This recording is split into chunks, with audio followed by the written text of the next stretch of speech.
Hey everybody. Hey, I thought I'd touch on this issue regarding guns, gun control.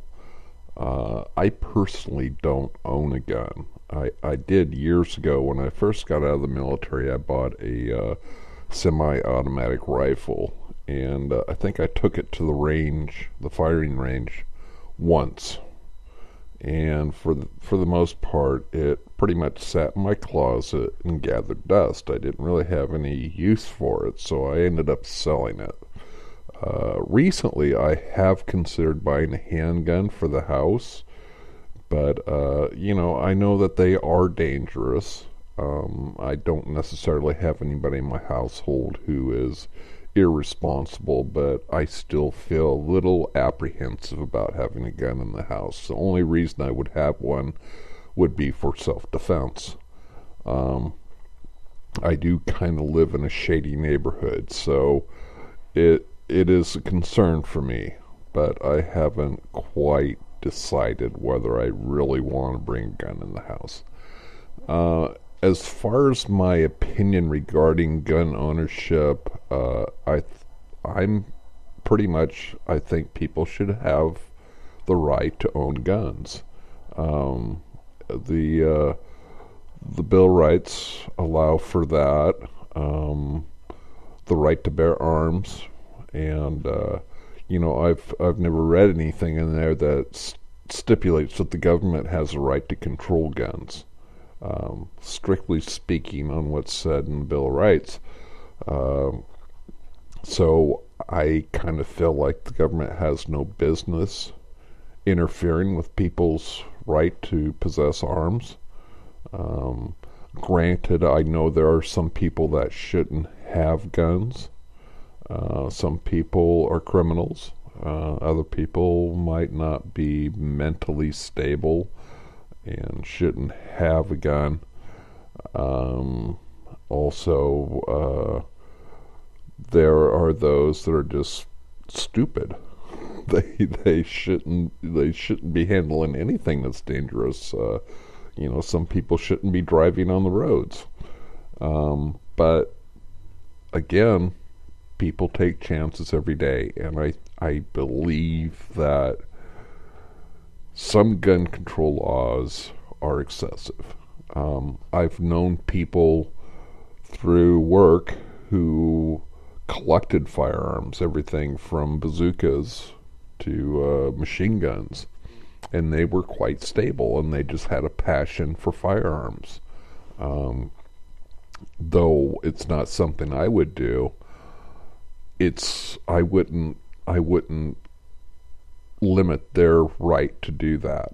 Um, I think most gun owners are probably responsible people, and it seems to me that uh, gun control affects law-abiding people more than it affects criminals or those who would do harm with a gun.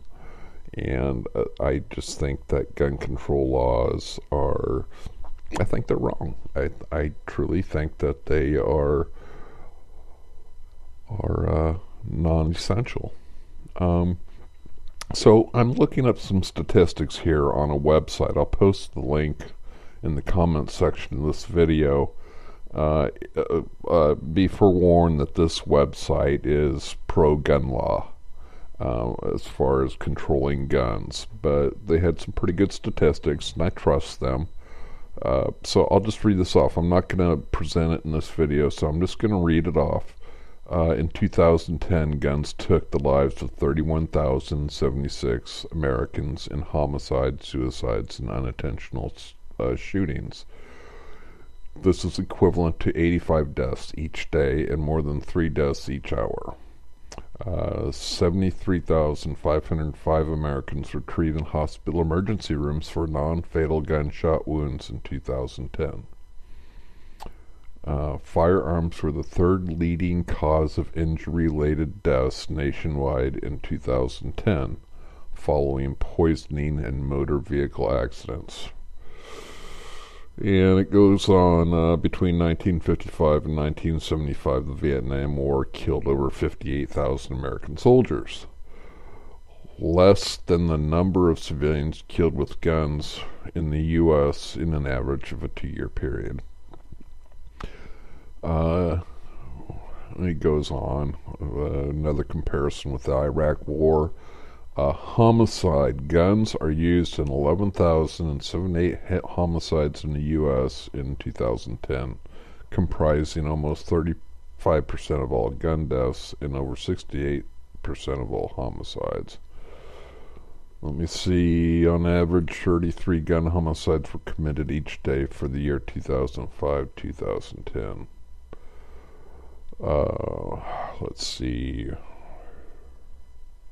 says regions and states with higher rates of gun ownership have significantly higher rates of homicide than states with lower rates of gun ownership. Where guns are prevalent, there are significant more homicides, particularly gun homicides. Okay. Suicide. Firearms are used in 19,392 suicides in the U.S. in 2010, constituting almost 62% of all deaths. It says over 50% of all suicides are committed with firearms. And it says on average 49 gun suicides were committed each day for the year 2005 to 2010. White males, about 40% of the population, accounted for 80% of firearm suicides in 2010. A study of California handgun purchasers found that in the first year after the purchase of a handgun, suicide was the leading cause of death among the purchasers. And it goes on. The website is smartgunlaws.org. Again, I mean, people are going to do crazy shit.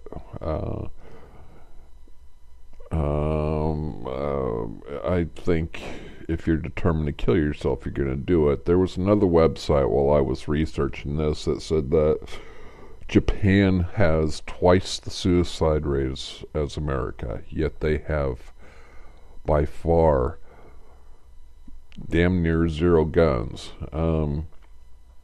So I think if you're determined to kill yourself, you can find a way.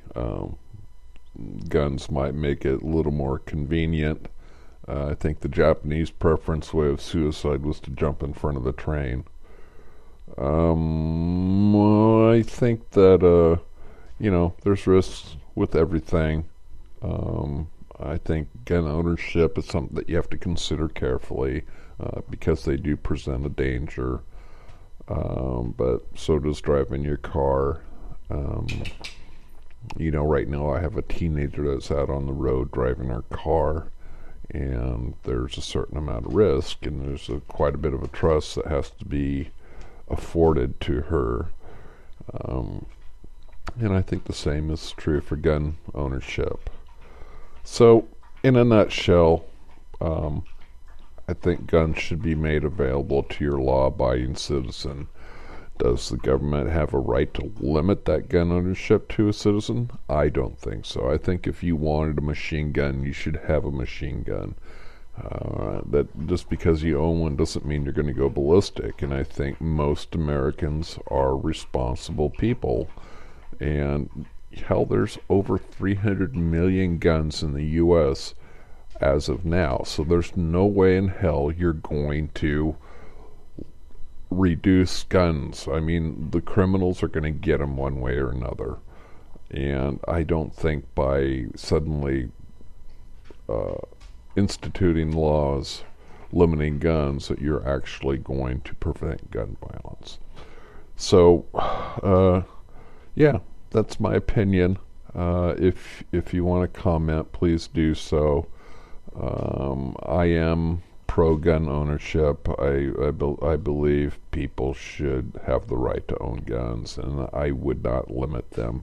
And I would not put a buttload of regulations on people who want to own guns. So that's it. Thanks for watching.